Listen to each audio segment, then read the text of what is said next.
911. What's your emergency? We found a man. He's not breathing. Please hurry.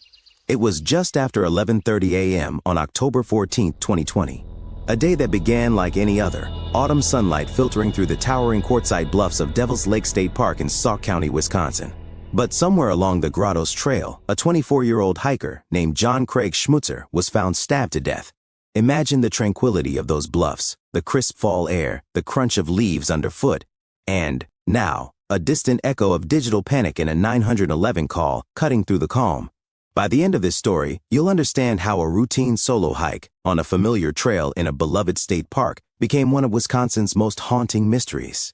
Two truths to hold on to. It was October 14, 2020, at Devil's Lake State Park, and the young man lost was just 24, hiking alone. Devil's Lake State Park in mid-October is a place that feels alive, a living painting of late autumn beauty. There's the soft crunch of golden and russet leaves underfoot, the gentle whisper of wind through towering pines and rugged quartzite bluffs, and the faint, crisp aroma of damp earth and pine needles. Early in the day on October 14, 2020, that park was calm and bright. Gone were the summer crowds, in their place, the seasonal quiet where only the most devoted hikers tread.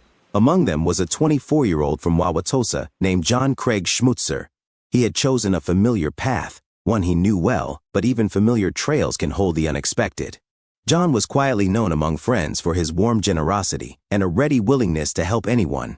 In their words, he was always with a smile, full of kindness and possessed of a soft-spoken nature. A student, a friend, a neighbor. They remember him as thoughtful, dependable, and someone you could call a friend at any hour. As John drove into the park, he might have noticed the early fall light glinting on the lake's surface, or the solitude of the trailhead as he parked near the Grottoes Trail on the south side, not far from Baraboo. That morning, nothing in the air hinted at what was to come. Yet, somewhere out among the bluffs and forest, one edge of normal began to blur. The park map shows the path he chose, Grottoes Trail threading beneath rock overhangs, then intersecting with the East Bluff Trail along the cliffs. It's a route John likely knew, quiet at that hour, worn by too many feet in too many seasons.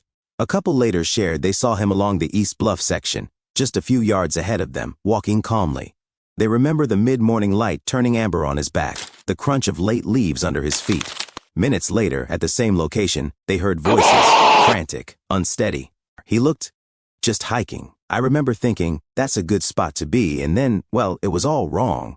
Meanwhile, dispatch logs captured that at approximately 11:45 a.m., units were called to the scene. A hiker reported a person found injured by the railroad tracks adjacent to the trail.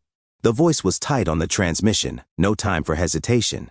Text messages recovered show John reached out to a friend earlier that morning, just a brief exchange confirming his route. On the trail now, should be back by lunch. One message reads, timestamped 11:15 a.m. In those final minutes, his world was ordinary, a man alone, hiking a park he loved. Then everything shifted. Multiple hikers reported a man, now described in broad strokes, a tall figure, darker clothing, torn pants, running near the parking area by Group Camp and CCC Trail. He moved in what witnesses called an uncontrolled rush, collapsing, then pushing onward. That day, the forest held its silence, while two stories intersected in ways none could have expected. On the morning of October 14, 2020, the stillness of Devil's Lake was interrupted not by discovery, but by absence. A hiker, hardened by routine but new that day, came across something that made the jaw tighten. A discarded backpack, snapped open, lying on the forest floor near the Grottoes Trail.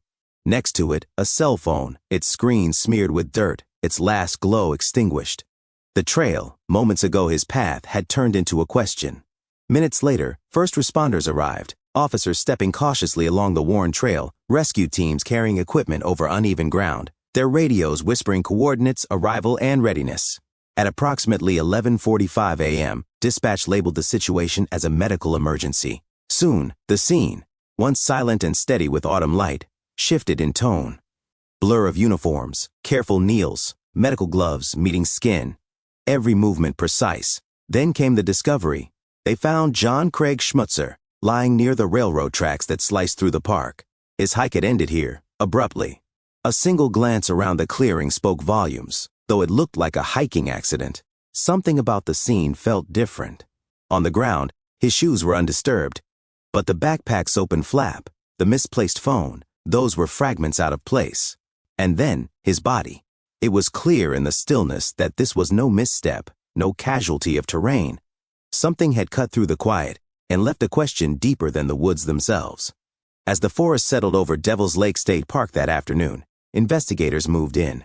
What started at 11:30 a.m. quickly turned into an all-consuming effort, one that would span hundreds of tips, searches, and interviews. Visitors to the park were interviewed one by one. Among them, people who passed along details of a man seen running erratically across the trail, heading north from the group camp area. His movement described as frantic and out of control. An immediate canvass was launched. A search of John's parked car, located near the Grotto's trail, yielded personal items but no clear motive. Investigators mapped each sighting, hoping to trace time and direction. The autopsy findings revealed multiple stab wounds, far too methodical for a random accident. Details included trajectory, depth, and associated injuries. Medical examiners used lividity and body temperature to narrow the time frame. Questions began forming. How long had John been down before he was discovered?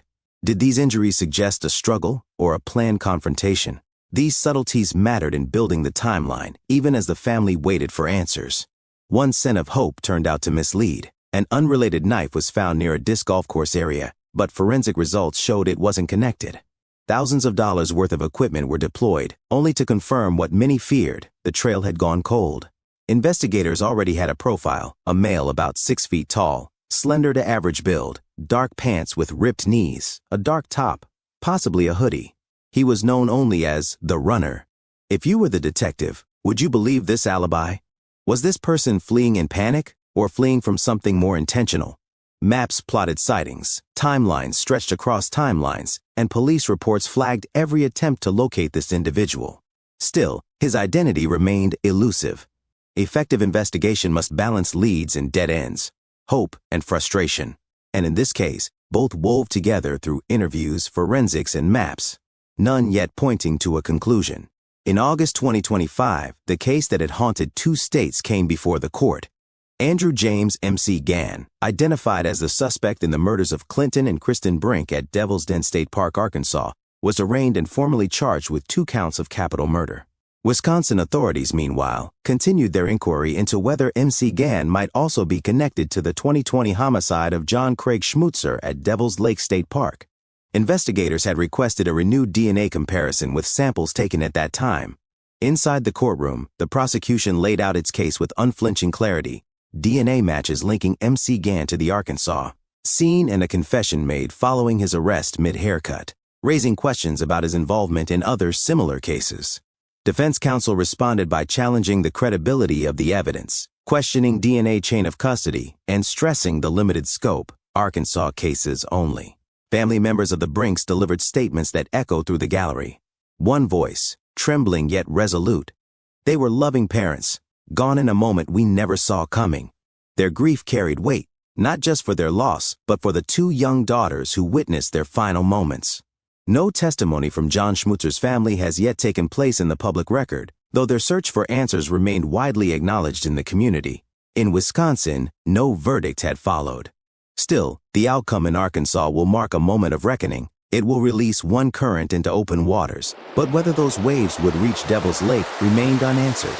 This, and the question it leaves unanswered, is why we don't simply close the book here. A hiker killed without warning at Devil's Lake State Park. The case remains unresolved.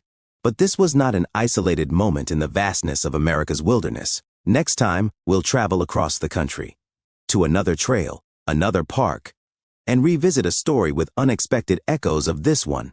Because this wasn't the only time a hiker was killed in a state park without warning. Next time, we'll uncover a case from across the country with chilling similarities.